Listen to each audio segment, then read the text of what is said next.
ব্যবস্থা করে দিব, ইজ্জত লাগলে আমাকে বল, ইজ্জত আমি এনে ব্যবস্থা করে দিব। আমি আমার কাছে ওইগুলা চা যেগুলা মানুষে দিতে পারবে না, তারপরে আমি তোকে দিব। এবার সত্যি করে বলেন, আল্লাহ কি দেয় না নাকি আমরা নিতে জানি না? আমি সবার মুখ থেকে শুনতে চাই, আল্লাহ কি আসলেই দেয় না নাকি নিতে জানি না? আচ্ছা, যে আল্লাহকে আপনারা মানেন, এটা ওই আল্লাহ না যেটা ফেরাউনকে দিছিল?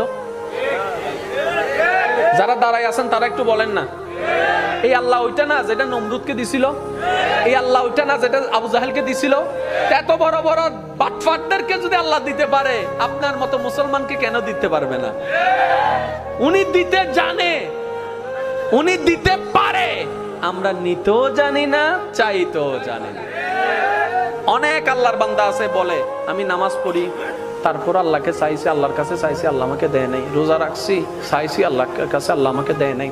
আমি এত টাকা মান্নত করছি, চাইছি, আল্লাহ আমাকে দেয় নাই। আহাদে আল্লাহ কি তোমার কন্টাক্ট হই না? তুমি কে? বলে যে বান্দা। দেনেওয়ালা কে? বলে যে আল্লাহ। তো আল্লাহ হচ্ছে মালিক, তুমি হচ্ছে গোলাম, তো তুমি চাইতে না থাকবা। তোমার কাজ হচ্ছে চাইতে যাওয়া, চাইতে যাওয়া। ওনার যেই দিন ইচ্ছে করবে সেই দিন দিবে। সময়, বার, তারিখ আপনার বেঁধে দেওয়ার কোনো অধিকার নাই। বাস শেষ তো। মাওলা চাইতে আছে, চাইতে আছে। একদিন, এক সপ্তাহ, এক মাস, 2 মাস, 1 বছর, 2 বছর, 3 বছর, 4 বছর, 5 বছর, চাইতেই আছে, চাইতেই আছে। আল্লাহ দেয় না।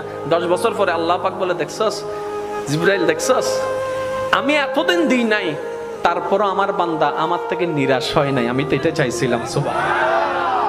এখানেই তো প্রেম, এখানেই তো মোহাব্বত। আপনি কি মনে করছেন আল্লাহ আপনার নামাজের জন্য বসে আছে? আপনার আমার নামাজের জন্য আল্লাহ বসে আছে, আপনার আমার রোজার জন্য আল্লাহ বসে আছে। আর আমাদের নামাজের সেই কোয়ালিটি নাই যেটা আল্লাহ পর্যন্ত পৌঁছাবে। আমাদের রোজার সেই পবিত্রতা নাই যেটা আল্লাহ পর্যন্ত পৌঁছাবে। আল্লাহকে খুশি করতে পারবে এমন কোনো কিছু আমল আমাদের কাছে, আর আপনাদের কাছে বাদ দেন, আমার কাছেই নাই, যেটা আল্লাহকে আমরা দেখাইতে পারবো মওলা এটা এনেছি তোমার জন্য। যে কথা আমি বলতে চাচ্ছিলাম, একটু খেয়াল করেন। বিদেশ থেকে যখন কেউ আসে, তখন ওই আনে তো অনেক কিছু, একদম না পারলে বুঝ দেওয়ার জন্য কি আনে? চকলেট। এটা হচ্ছে বিদেশ। হাসর হচ্ছে আমাদের আসল দেশ। যেদিন আমরা আল্লাহর কাছে ফিরে যাব, সেই দিন যদি আল্লাহ জিজ্ঞেস করে, বান্দা তোকে আমি 50-60 বছর একটা ভিসা দিছিলাম, বান্দা বলবে আল্লাহ দিছিলাম। তোর খাওয়ার দরকার আমি দিছি নাই, দিই নাই, আল্লাহ দিছ। তোর সৌন্দর্য দরকার, দিই নাই, দিছ। আল্লাহ বান্দা তোর সম্মান দরকার, আমি দিই নাই, আল্লাহ দিছ।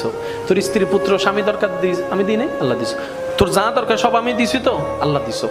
এবার আল্লাহ যদি জিজ্ঞেস করে, ওই দুনিয়ার থেকে আসার সময় আমি আল্লাহর জন্য কি আনছো? একটা জিনিস তো আমার জন্য আনছস নিশ্চয়, একটা জিনিস আমাকে দে। সেদিন আল্লাহকে কোন জিনিসটা দিবেন?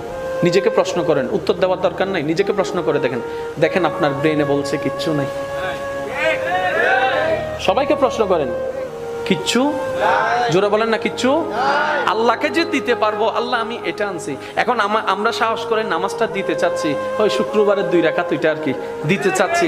আবার মনে মনে লজ্জা, আগে কোনো সুন্নত নাই, পরে কোনো সুন্নত নাই, এটা আবার কেমনে দিই, এটা আবার কেমনে দিই। এবার অনেকে ওয়াক্তিয়া নামাজ দিতে চাচ্ছে, আবার মনে মনে ভয় হচ্ছে, এই নামাজ না সেই নামাজ যেই নামাজের মধ্যে বাজারের হিসাব করেছিলাম, এই নামাজ না সেই নামাজ যেই নামাজের মধ্যে কত কিছু চিন্তা করছিলাম, এই নামাজটা তো আল্লাহকে দেওয়ার মতো কোয়ালিটি নাই। এবার অনেকে বলে যে তাহলে রমজানের রোজাগুলা দিই। এবার রোজা যখন দেওয়া শুরু করলাম, ফজরের নামাজ কজা, জোহরের নামাজ কজা, আসরের নামাজ কজা, রাতভর তারাবি চলছে, আপনি বাইরে বাইরে ট ট ট ট ট ট, এদিকে রোজা, এদিকে বাটপারি, এদিকে রোজা, এদিকে চরিত্রের খারাপ।